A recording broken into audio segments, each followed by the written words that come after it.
may nakita kami sa TikTok, yung mga cups, tapos kinat namin para may handle siya.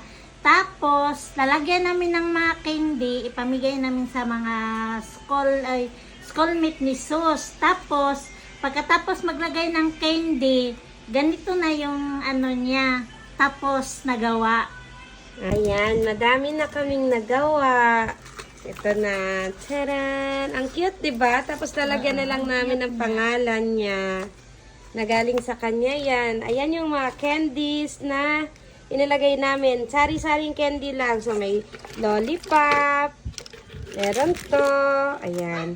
Pwedeng kahit ano, guys. Tapos, depende kung gaano karami rin. Ayan nyo guys, maglagay tayo ng mga candy.